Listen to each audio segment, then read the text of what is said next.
were confronted with a firm no when they sought to use the city libraries. 10 years ago, legislative halls of the South were still ringing loud with such words as interposition and nullification. All types of conniving methods were still being used to keep the Negro from becoming a registered voter.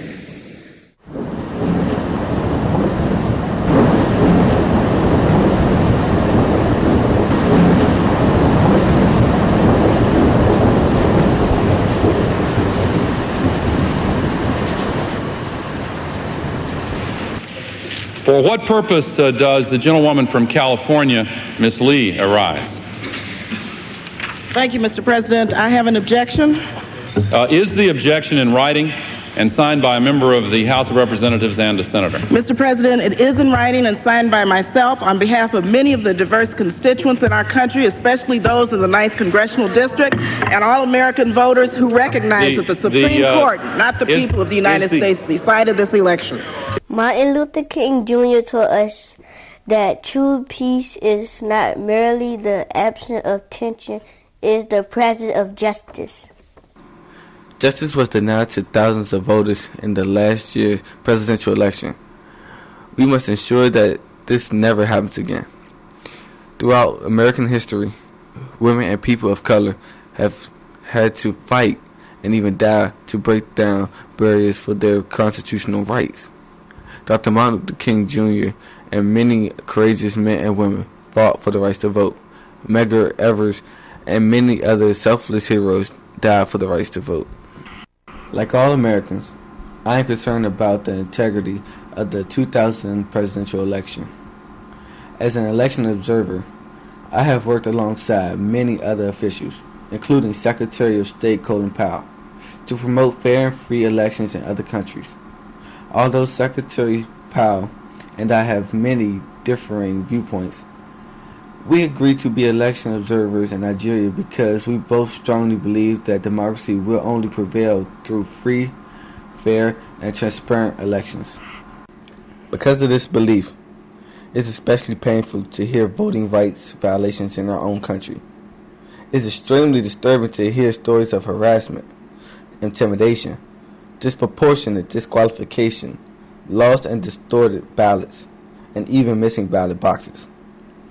130 years after passage of 15th Amendment and over 35 years after passage of Voting Rights Act, the voting rights violation and irregularities in Florida were not unique, but rather were symptomatic of a larger national problem. Last week, the House of Representatives took the first step towards election reform to help address these problems by passing H.R.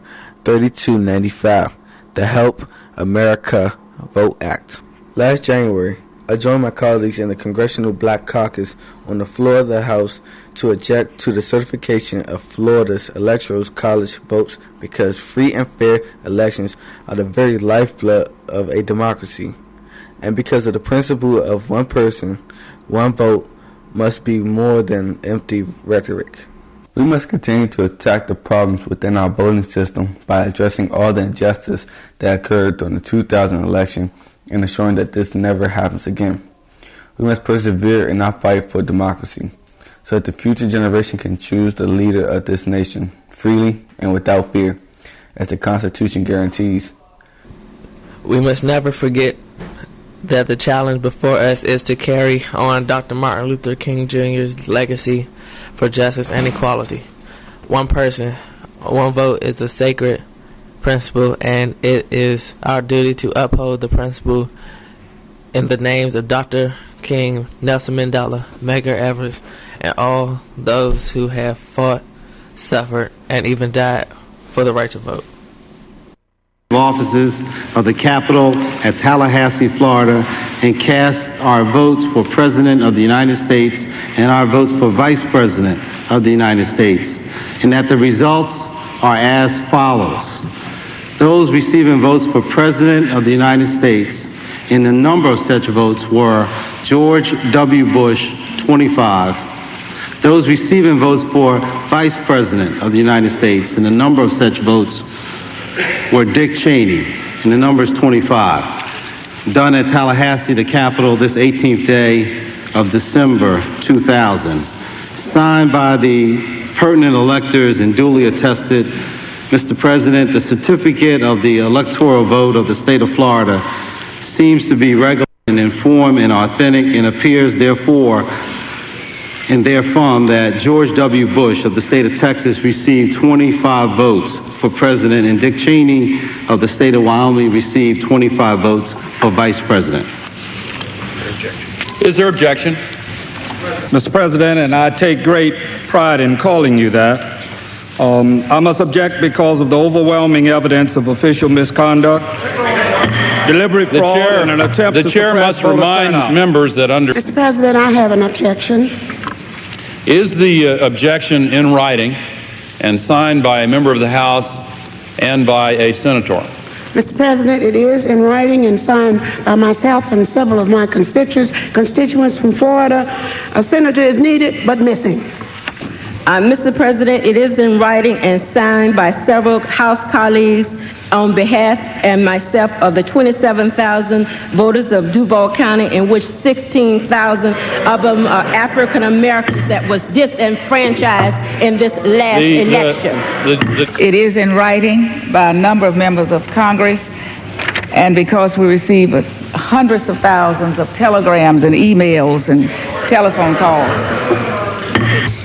Mr. President, it is in writing and signed by myself on behalf of the many disenfranchised people in the state of Florida, and it is signed along with many of my other colleagues from the House. Mr. President, thank you for your inquiry. It is in writing. It is signed by myself on behalf of my diverse constituents and the millions of Americans who have been disenfranchised by Florida's inaccurate vote count, along with my House colleagues, Mr. President. Mr. Vice President, I rise to object to the fraudulent 25 Florida electoral votes. Is the objection in writing and signed by a member of the House and a senator? The objection is in writing, and I don't care that it is not signed by a member of the Senate. Part of the question, is the objection signed by a senator? Mr. Vice President, there are gross violations of the Voting Rights Act from Florida, and I object, and it is not signed by a senator. Thank you, Mr. President. I have an objection. Is the objection in writing and signed by a member of the House of Representatives and a senator? Mr. President, it is in writing and signed by myself on behalf of many of the diverse constituents in our country, especially those in the 9th Congressional District, and all American voters who recognize that the Supreme Court, not the people of the United States, decided this election. Mr. President, I have an objection at the desk to Florida's 25 electoral votes. Mr. President, it is in writing, and it is signed by my Congressional Black Caucus colleagues, my House colleagues, and myself, but it is not signed by one single senator. Mr. President, I want to voice my objection. Mr. President, it is in writing, and I have signed it on behalf of not only myself and other colleagues of the House, but by my constituents. Unfortunately, I have no authority over the United States Senate, and no senator has signed. Mr. President, I rise in objection to the Florida electoral votes, and I rise to object to the process that indeed that voters do count. The essence of democracy demand that we speak. Is the objection in writing? Mr. President, I object to Florida's electors, and in view of the fact that debate is not permitted in joint session and pursuant to Title III, I move that the House withdraw from the joint session in order to allow consideration of the facts surrounding the slate of electors from Florida. Mr. President, the motion is in writing, it is at the desk, and because it involves the prerogatives of the House, therefore Senate assent is not required. No, it is not in writing, but I rise in solidarity with my colleagues who have previously expressed their objection. The motion is in writing, Mr. President, and I rise to offer a motion to withdraw from the joint session. There's no reference to the section that you have referenced to quorum or withdrawal. Let the record show that is an opinion. It is not written in that section in reference to quorum or withdrawal. Senator. Mr. President, being that this is a solemn day and a day that we are affirming the voices of the American people, the gentlewoman will. We wish to delay this until a quorum has been maintained. The gentlewoman will be advised. Yes, sir. I have signed it. Is the objection signed by a senator? Well, Mr. President, I am objecting to the idea that votes in Florida were not counted, and it's a sad day in America, Mr. President, when we can't find a senator to sign the gentleman, objections. Gentleman will suspend. Won't sign objections, the gentleman will suspend. Order. Would the President advise whether or not there is an opportunity to appeal the ruling of the chair? The chair,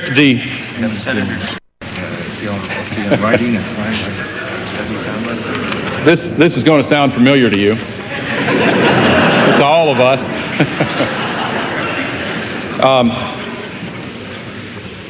The chair finds that Section 17 of Title III, United States Code, prescribes a single procedure for resolution of either an objection to a certificate or other questions arising in the matter.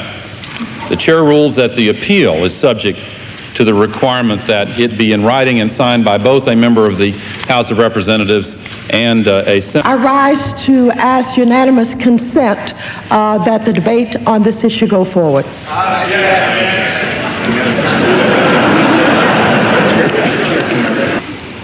Is it, Mr. President, is it possible to ask at this hour for a Democratic senator to sign one of these Democratic objections by unanimous consent? Is that within the House rules?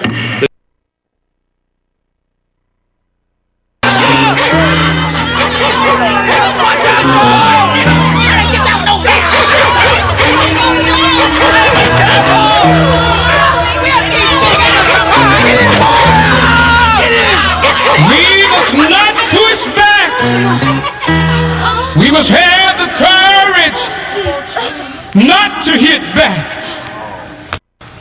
Come on, Ralph. Y'all, we can make it. Somebody help that child over there. Oh, mercy, please.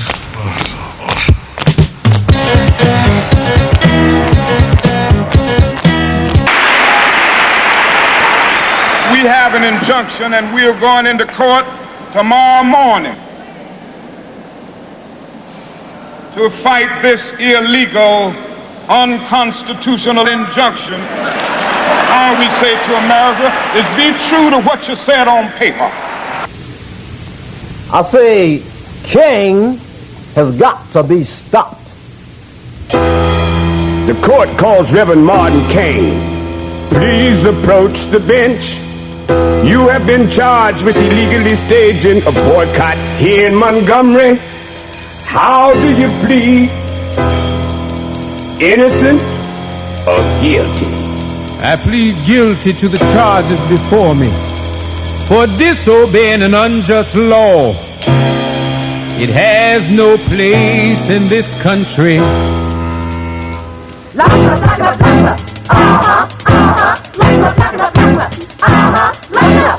Who are you to say what laws we should obey? And who are you to choose what methods we should use? And what gives you the right to stage a racist fight? You Negroes don't learn, you're just not right. And what gives you the right to put man's law before the law of God? You'll have to answer one day. Be careful what you say. It may be taken down and used against you in this here case. I'm no longer important. My race is on trial today. Our voices were dead with nothing said, but now we've got something to say.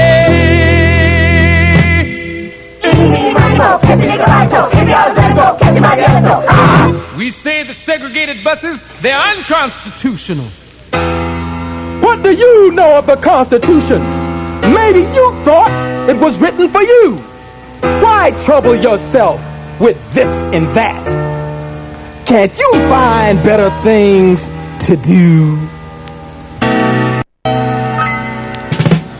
Right, shovel down, yes sir, shovel down, yes I won't, shovel down. Oh yes, I would like to have something better to do. I would like you to take my hand, see me as that romance. I'd like to bow maybe one day and read about love on every page. I'd like to wake up in the morning light. Oh, everything was gonna be alright between me and you, between me and you. That would be something better to do.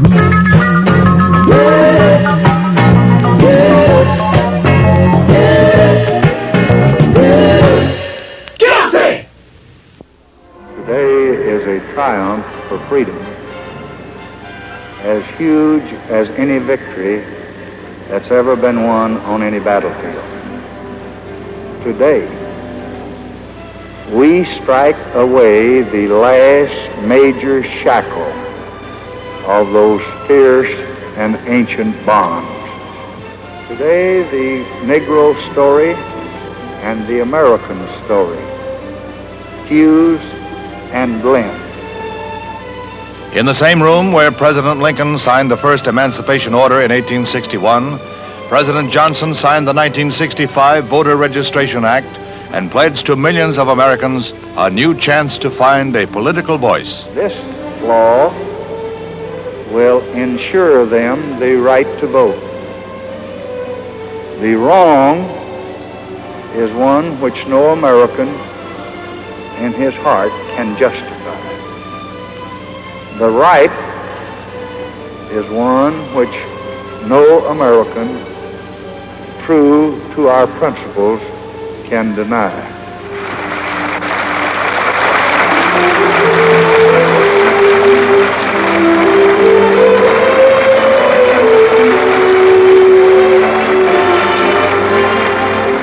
With a battery of pens and before witnesses like Negro leaders Martin Luther King, Roy Wilkins, and James Farmer, who were watching the climax of the campaign to which they devoted years of will and energy, the president signed.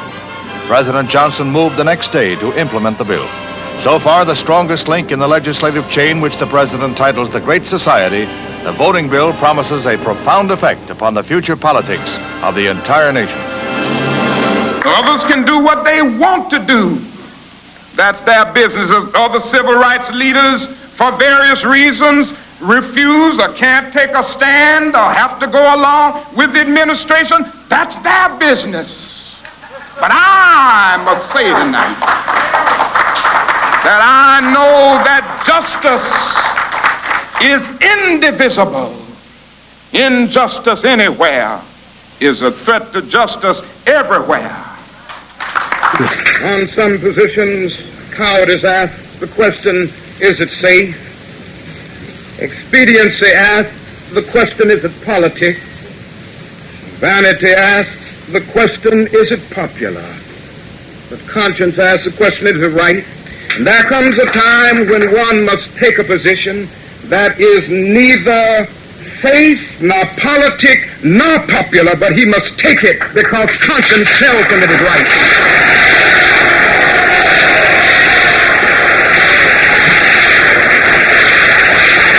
Ladies and gentlemen, Here comes the judge, Judge Greg Mathis.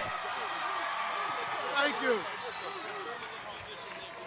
Thank you, Pastor Meeks. Brothers and sisters, we are here today 135 years after the 15th Amendment gave blacks the right to vote, 85 years after the 19th Amendment to the Constitution gave women the right to vote, and 40 years after the Voting Rights Act was passed to protect that constitutional right, we are once again demanding the fair and unabridged right to vote. You know, some folks have been questioning why we continue to fight for rights that have been guaranteed in the Constitution. They say that our rights are guaranteed by the Constitution. They say that Congress will protect our rights. Well, let me tell you, brothers and sisters, the same people who are telling us that our rights are protected are the same ones that stole the last two presidential elections with voter fraud and voter manipulation. I'm here to tell you that the same thieves that stole those elections, unless we fight back and protect our rights, they'll continue to steal the elections into the future.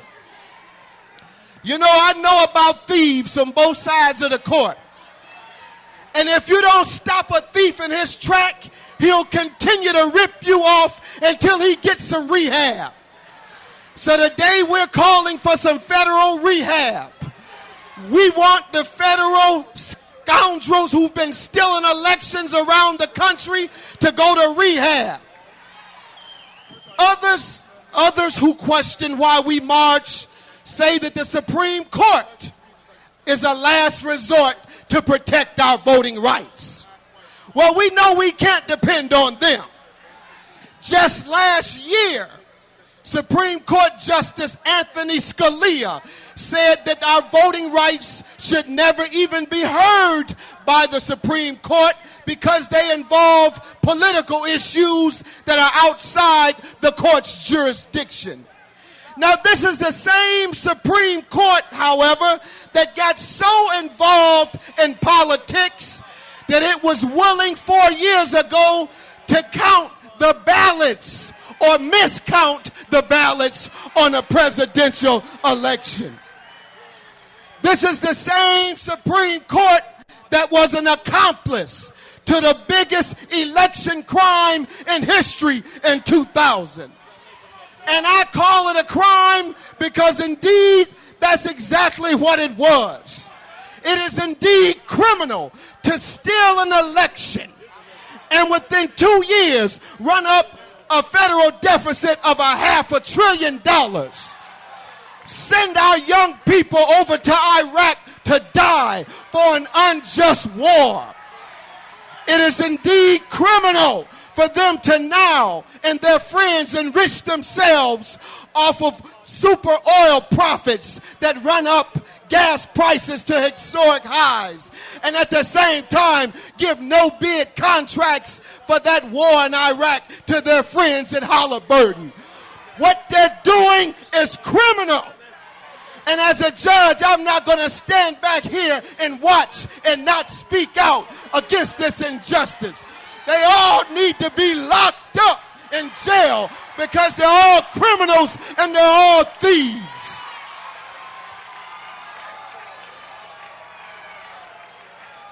As I leave you, I want to leave you with this. I want you to know that the enemy of democracy continues to attack voting rights here while they claim to fight for democracy in Iraq. But I want you to know, like many of you know, on the street they say, if you shoot me, you better not miss. Because if they miss, you're coming back to get them. Well, the fact is, the enemy of our progress and the enemy of democracy has shot and missed. They shot and missed when they enslaved, segregated, and oppressed our people. They shot and missed when they stole the past 2 presidential elections. They shot and missed when they denied our right to vote. They have shot and missed, and now we're coming back to get them. We're coming back. We're coming back to fight for health care, for equal education, for the right to unionize and fight for the working class. We're coming back next year to take back Congress. We're coming back next year to take back the governorships in Georgia, to take back the governorships in New York, to take back the governorships in California. We're coming back. We're coming back in 2008 to take back the presidency of the United States. We're coming back. We're coming back. We're coming back. We're coming back. We're coming back. We're coming back. We're coming back. We're coming back. We're coming back. We're coming back. God bless you. Thank you very much. Democracy speaks in a mighty voice.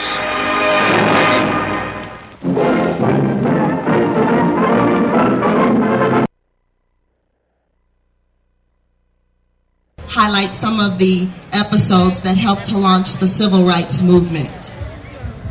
Imagine for a moment living in a day where you could buy school supplies at the local Walmart or Target, but you couldn't sit at their lunch counter to buy or be served lunch.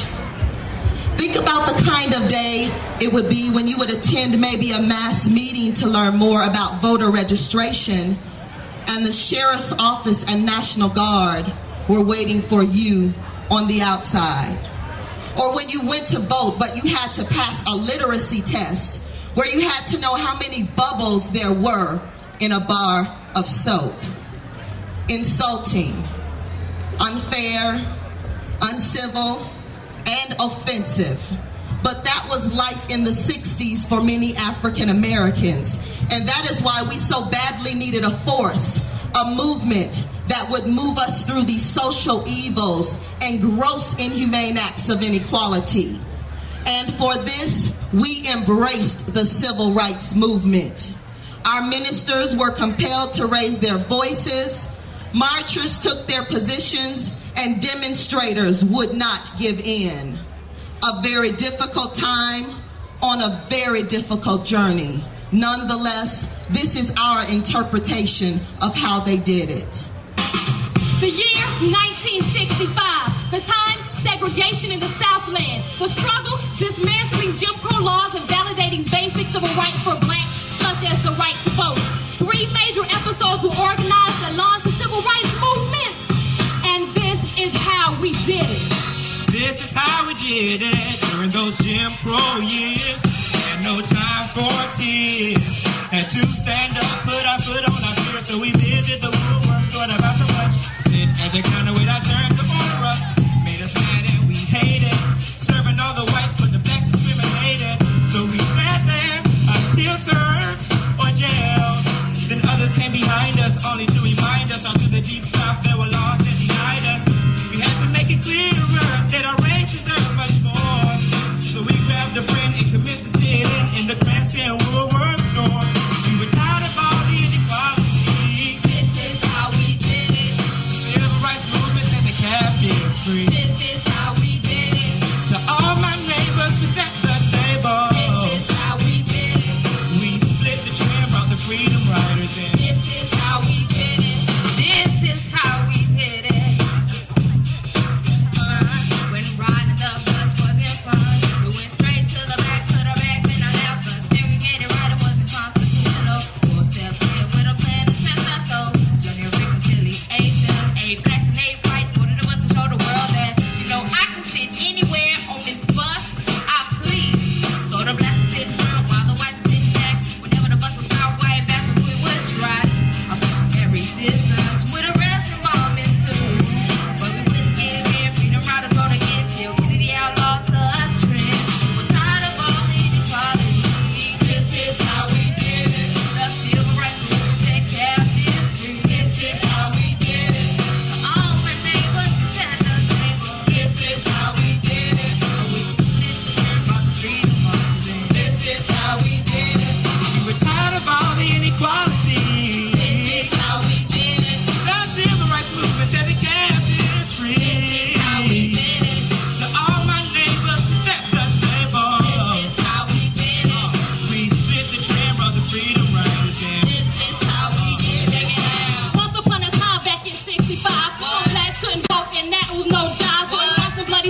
recognize us. And that was how we did it.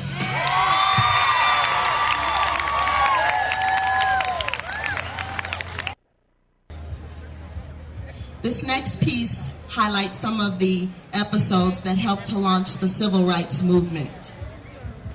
Imagine for a moment living in a day where you could buy school supplies at the local Walmart or Target, but you couldn't sit at their lunch counter to buy or be served lunch.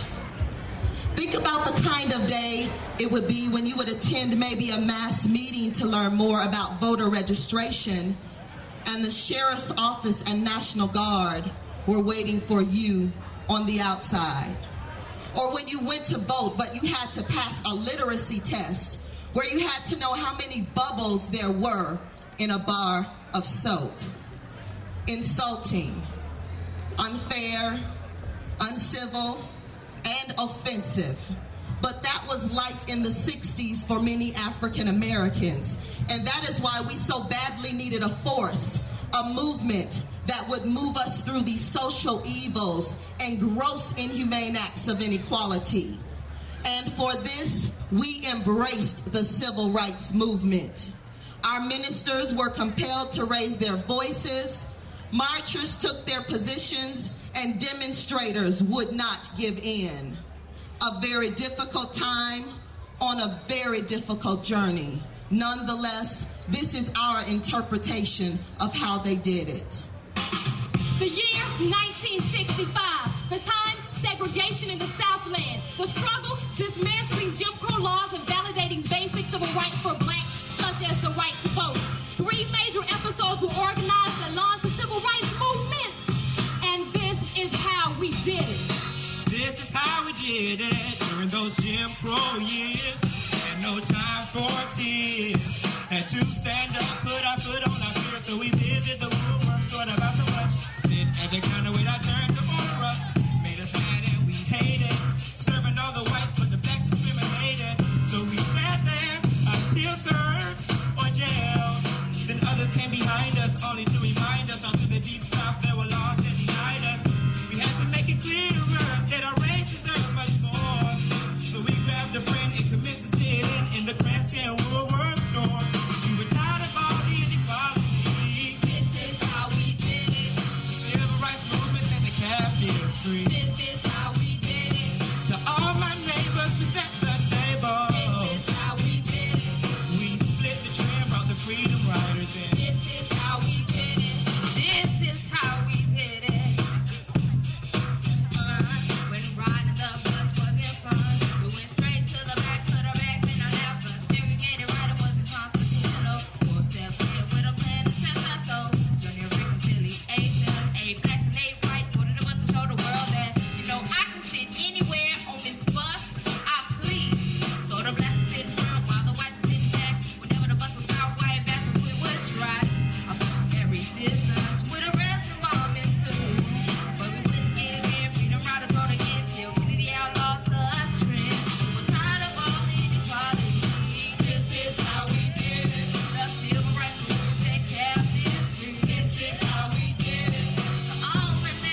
Please go ahead. Hello, my name is Jocelyn Lawrence, native Washingtonian, and pretty much my back's to the wall with this mayor and this government. We talk about the 21st century and moving forward, but we're actually moving forward in denial of that 2000 election. This is why the gentrification, this is why the hospital was gone, this is why we have baseball forced down our throats, because the mayor is following in front, okay? One of the director talked about a library crisis. Well, how about talking about the health crisis of DC General Hospital, Mr. Director? There's no library crisis, and the blue ribbon guy talked about the library not functioning the way it should, when actually the government is not functioning where it should, when people cannot vote, and the vote is turned over to the Supreme Court, which it never should have went into the courts. So this is what we have here. I am sick and tired of Phony Tony. His bright idea with this Blue Ribbon Commission, his bright idea with Laura Bush input into Dr. King's library is an insult to his legacy, it's an insult to the 1965 Voting Rights Act, and we need to put a stop to it. Your city council members, they're supposed to represent the people. You're not doing a good job. I'm glad you pulled this out from hiding, Councilmember Patterson, but every last one of them that's running for office need to just step down, because they're rolling over to this gentrification, this mass displacement of my homies, of the people that were here before Phony Tony, and I'm sick and tired of it. All right, so you leave this library alone, and if you want to address an issue, you address the U.S. Commission on Civil Rights, the commission that they don't want to talk about, but it talks about the voting irregularities that happened in Florida, and this Florida Rock that's going to do this baseball stadium, this Florida Rock that's going to do the bridge, need to leave town. Thank you. Thank you very much. Thank you all for your statements. I very much appreciate the testimony. No questions? And so I ran through all my questions. I'd like to thank you for having this hearing, especially on a Saturday. Unfortunately, I don't think a lot of people knew about this, and I think my name is Anise Jenkins, and I am a native Washingtonian, and I would like to see a lot more of my neighbors and friends present today and at any other further hearings that are held in regard to this issue. It's extremely important.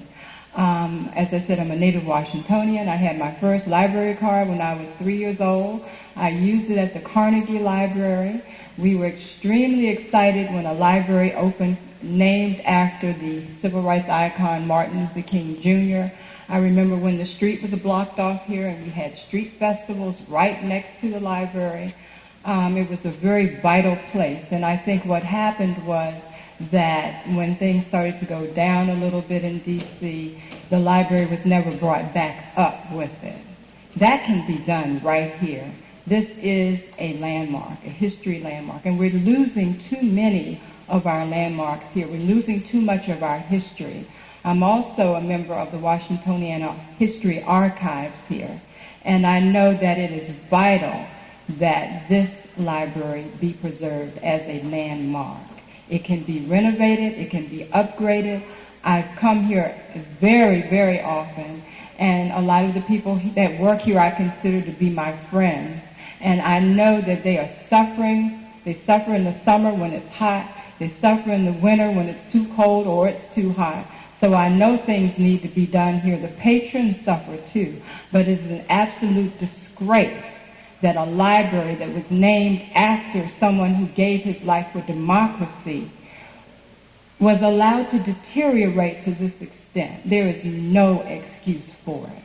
And what we can do in his name, what we can do as a legacy for the city, a legacy for our children, a legacy for this national capital, is to bring this back up to where it should be and even further to make it a landmark again. So that's my commentary, and I really hope that we can have more hearings, more commentary, make this more open to the public, and don't let this become a charade where we say we've let the people speak and now we're going to do what we said what we had already planned to do anyway. Let's respect the citizens here. Thank you. Thank you very much. Thank you both for your testimony. I don't have any. In a great democracy, the right to vote should be absolute, even for all those who are incarcerated, and certainly for those who have served their time and paid their debt to society. This widespread disenfranchisement of black voters is a form of taxation without representation. And we need to mobilize a nationwide campaign to put an end to it. But